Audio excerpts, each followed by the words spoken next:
आप अपने पीरियड के फ्लो को, कलर को, क्वांटिटी को, कितने पैड आप इस्तेमाल कर रहे हो, उसको देखकर किस तरीके से आप पता लगा सकते हो घर बैठे कि ये आपका नॉर्मल पीरियड है या फिर आपको प्रेगनेंसी होकर खराब हो गई है। क्योंकि आज के समय में हम लोग देख रहे हैं कि 99% में से केवल और केवल 1% महिलाएं ऐसी है जिनको ये समस्या नहीं होती है, लेकिन 99% महिलाएं ऐसी है जिनको ये समस्या होती है और उनका अर्ली स्टेज में ही गर्भ खराब हो जाता है। तो आज के इस वीडियो में मैं कुछ ऐसे साइन और सिम्टम्स के बारे में बताऊंगी जो कि साइंटिफिक बेस्ड है और ये लक्षण महिलाएं तभी फील करती है जब उनको गर्भ आरोपण होता है, जब गर्भ अपनी जगह को छोड़ देता है और पीरियड के फॉर्म में बाहर आ जाता है, तभी ये लक्षण उनकी बॉडी में अपीयर होते हैं।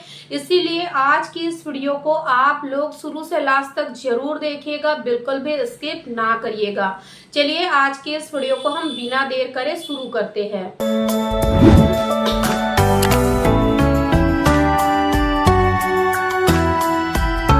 देखिए, अगर आपको पीरियड आए, ठीक है, आपकी जो एक्सपेक्टेड डेट थी, यानी कि हम 1 तारीख को मान के चलते एग्जाम्पल के तौर पर कि आपको 1 तारीख को पीरियड आए, अगली 1 तारीख को आपको पीरियड आने वाले थे, ठीक है।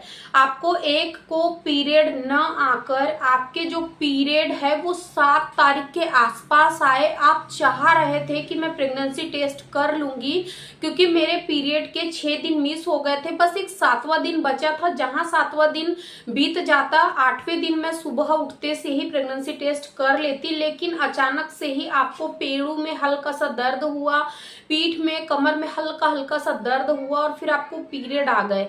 लेकिन ये जो पीरियड था वो बहुत हेवी फ्लो के साथ आया। शुरू में तो आपको हल्का सा, यानी कि हल्का हल्का सा आया, लेकिन जैसे जैसे दिन बीतता चला गया, यानी कि जो 7वां दिन है वो जैसे जैसे ढल रहा था, वैसे वैसे आपके जो पीरियड का फ्लो है वो भी बढ़ते जा रहा था। तो ये कहीं ना कहीं आपका रुका हुआ गर्भ था, क्योंकि आपने प्रेगनेंसी टेस्ट नहीं किया। इसलिए आपको ये लगेगा कि हो सकता है कि मेरे पीरियड ऐसे ही बढ़ गए होंगे, 4 से 6 दिन नॉर्मली बढ़ जाते थे, इस महीने भी बढ़ गए होंगे।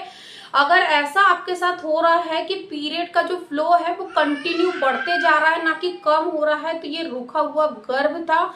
सेकेंड, अगर आपके जो पीरियड है वो 1 से 1 के बीच में आते थे, 1 को आपको पीरियड आने थे लेकिन उसके 2 दिन पहले ही आ गए, और सेम यही सिचुएशन क्रिएट हो रही है कि आपको बहुत हेवी ब्लीडिंग हो रही है।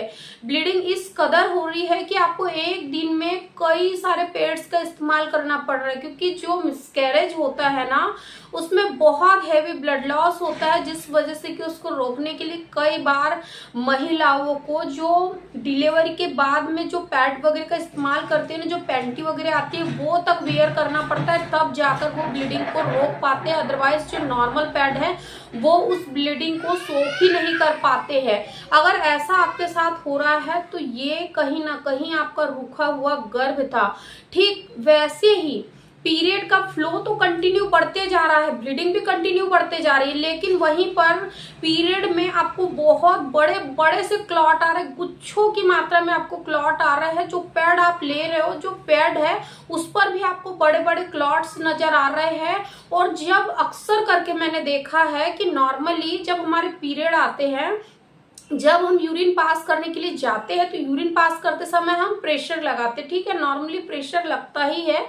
तो उस वजह से क्या होता है कि कई बार जब हम यूरिन पास करने के लिए जाते हैं उस वक्त जो पीरियड का फ्लो है वो थोड़ा सा बढ़ जाता है, और यूरिन पास करने के दौरान भी बड़े बड़े क्लॉट्स निकलते हैं, जो कि नॉर्मल है अगर पीरियड आया है तो। लेकिन अगर आप प्रेग्नेंट हो गए हो, उसके बाद अगर आपको पीरियड आया, यानी कि मिस्ड एबॉर्शन अगर आपका हो गया है, तो उस दौरान क्या होगा कि जब आप यूरिन पास करने के लिए जाओगे तो आपको कंटिन्यूअस बड़े बड़े गुच्छों में क्लॉट्स निकलेंगे। तो ये भी रुका हुआ गर्भ ही था, क्योंकि जब आपका बच्चा खराब हो गया, वो ब्लीडिंग के फॉर्म में बाहर आ गया, तो जो अंदर इंटरनली जो आपकी एंडोमेट्रियम की लाइनिंग बनी थी बच्चे को प्रोटेक्ट करने के लिए, बच्चे को वहां पर 9 महीने कैरी करने के लिए, तो अब वो पूरी तरीके से वहां से सेट आउट होंगी। जब एंडोमेट्रियम की लाइनिंग टूटने लगती है ना, तो वो बड़े बड़े क्लॉट्स में आती है, बड़े बड़े गुच्छों के रूप में आती है। जो बच्चा है, जो उसके पीछे उसके आसपास जो यानी कि आवरण बना था, वो पूरी तरीके से बाहर आता है। जो आउल था यानी कि जो प्लेसेंटा वहां पे छोटा सा बन रहा था स्टार्टिंग में, वो भी बाहर आया।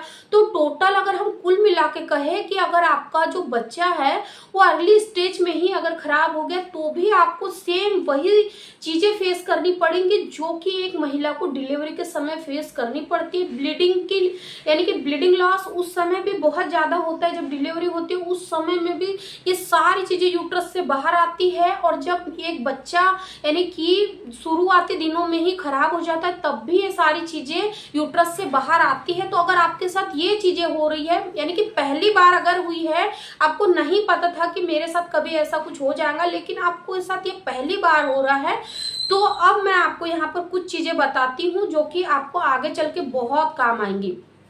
ये चीजें अगर पहली बार हुई है, तो अब आगे की तैयारी आपको किस तरीके से करनी है। देखिए, स्टार्टिंग में जब ये अर्ली मिसकैरेज हो जाता है ना, तो सबसे ज्यादा महिला की बॉडी वीक होती है। बॉडी तो वीक होती ही होती है, साथ ही साथ जो हम मेंटली डिस्टर्ब होते हैं ना, जो मेंटली ट्रॉमा होता है, वो बहुत ही खतरनाक होता है। इसीलिए आपको मेंटली जरूरत से ज्यादा परेशान नहीं होना है। देखिए, आपने कोई गलती नहीं करी, उसके बावजूद भी अगर ऐसा कुछ हो गया है, तो आप ये समझिए कि हो सकता भगवान की कुछ और मर्जी रही होंगी, मेरे हाथ में नहीं था। मेरे से जितनी सावधानी बनी, जितनी अपने आप की केयर बनी, मैंने उतनी की। मैं नहीं चाहती थी कि मेरे साथ ऐसा कुछ हो जाए, लेकिन अनफॉर्चुनेटली अगर हो गया तो उसमें आपकी कोई गलती नहीं है। आप अपने आप को गिल्ट में ना डालिए। लेकिन जब अगली बार यानी कि इस महीने आपके साथ अगर ये सारी चीजें हुई है, तो 2 महीने और इंतजार करिए, कम से कम 8 हफ्ते अपनी बॉडी को दीजिए। वैसे तो 12 हफ्ते का समय एक महिला की बॉडी को फिर से हील होने में लगता है। कम से कम 8 से 12 हफ्ते का समय आप अपने लिए दीजिए, अपनी हेल्थ के लिए दीजिए। जितना हो सके आप यानी कि आयरन रिच फ्रूट खाइए, फूड खाइए, हरी पत्तेदार सब्जियां खाइए, नट्स खाइए। अब जब आपके शरीर से एक बच्चा चला गया, भले ही वो नन्हा सा था, लेकिन ब्लड लॉस तो आपके शरीर से हुआ है, तो उसे ब्लड की पूर्ति करने के लिए आपको ये 3 महीने अपने आप के लिए देना है। उसके बाद में आगे की तैयारी आपको करना है, तो फिर आगे जाके आपको ऐसी समस्या नहीं होगी। क्योंकि मैं आप लोगों के साथ ये सारी चीजें इसीलिए इतनी क्लियरली शेयर कर पा रही हूँ, क्योंकि मेरी कजन के साथ 3 बार सेम यही सिचुएशन हुई थी। 3 बार उसका लगातार गर्भ खराब हुआ, और जब नहीं रहा गया, मैंने एक दिन उससे बात की। मैंने कहा, क्या प्रॉब्लम है तुम्हें, ऐसा तुम्हारे साथ क्यों हो रहा है? उन्होंने मुझे बताया कि मेरा 3 बार 2-2 महीने का, कभी 1 महीने, कभी 1.5 महीने का यानी कि गर्भ खराब हो गया। तो मैंने कहा, तुम क्या करती हो? बोले, कुछ नहीं, 1 महीने में मुझे प्रेगनेंसी कंसीव हो जाती है, अगले महीने वो खुद ब खुद खराब हो जाती है। उसके बाद में मैं जैसे ही हेयर वॉश वगैरह कर लेती हूँ, जनरली 8 से 10 दिन के अंदर जो ब्लीडिंग है वो ओवर हो जाती है। उसके बाद में मैं फिर से रिलेशन बना लेती हूँ, तो फिर से मुझे प्रेगनेंसी हो जाती है। लेकिन सेम ये चीज उनके साथ 3 बार हुई। फिर मैंने उनको कहा कि आप यहाँ पर बहुत बड़ी गलती कर रहे हो। ये गलती आप अपने आप को भी हार्म पहुंचाने के लिए कर रहे हो, साथ साथ अपने बच्चे, आने वाले बच्चे, यानी कि जब भी आपको प्रेगनेंसी होंगी तो वो बच्चे के लिए भी ये चीजें सही नहीं है। सबसे पहले तो आप अपने माइंड को सेट कर लीजिए कि जब आपका गर्भ खराब होता है, जब आपकी ब्लीडिंग ओवर हो जाती है, उसके तुरंत बाद ही आपको रिलेशन नहीं बना लेना है। एटलीस्ट आप 3 महीने तो अपने आप को दीजिए। यार, 1 बार प्रेगनेंसी खराब हुई, 2 बार हुई, 3 बार हुई, आप क्या हर महीने चाहोगे कि प्रेगनेंसी खराब हो? कोई नहीं चाहता। लेकिन आप थोड़ी सी तो अपने दिमाग से सोचिए, थोड़ा सा तो प्रिकॉशंस रखिए। संबंध ना बनाइए कुछ दिनों, जब आपको बहुत जल्दी प्रेगनेंसी हो जाती है। तो फिर उन्होंने मेरे कहने पे मेरी बात मान के केवल 3 महीने जो चीजें मैंने उनके साथ शेयर की, जो डाइट प्लान मैंने उनको बताया, जो एडवाइस मैंने उनको दी, वो फॉलो की। और 3 महीने के बाद उनको फिर से नेचुरली प्रेगनेंसी कंसीव हुई, और आज के डेट में उनका प्यारा सा 1 साल का बेटा है। और आज वो बहुत ही हैप्पी है अपने बेटे के साथ बहुत खुश है और फिर ये समस्या उनके साथ दोबारा कभी नहीं हुई। इसलिए मैं आपसे हाथ जोड़कर विनम्र निवेदन करती हूँ कि अगर आपके साथ भी ये चीजें हो रही है तो आप बार बार आप इसको रिपीट ना करें। आप नहीं चाहते हो कि रिपीटेड हो, लेकिन आप कुछ सावधानियां तो जरूर बरत सकते हो। आप अपनी केयर करिए, अपने ऊपर ध्यान दीजिए। बच्चा आपको आज नहीं कल हो जाएगा, लेकिन अगर आप रिपीटेड मिसकैरेज को अगर बार बार फेस करोगे तो इससे आप मेंटली भी परेशान होंगे, शारीरिक मानसिक दोनों तरीके से आप अपने आप को हार्म पहुंचाओगे। इसीलिए आपको ऐसी मिस्टेक बिल्कुल भी नहीं करना है, गलती से भी गलती नहीं करना है। आई रियली होप कि आप लोगों को आज की इस वीडियो में ये जरूर समझ आ गया होगा कि किस तरीके से आपको अपनी पैम्परिंग करनी है, किस तरीके से मिसकैरेज होने के बाद में अपने आप की केयर करना है, और मिसकैरेज होने के क्या क्या लक्षण और क्या क्या साइन और सिम्टम्स आपको दिखाई देते हैं, किस तरीके से आप आइडेंटिफाई करोगे कि पीरियड है या फिर आपका रुका हुआ गर्भ है। Thank you so much for watching.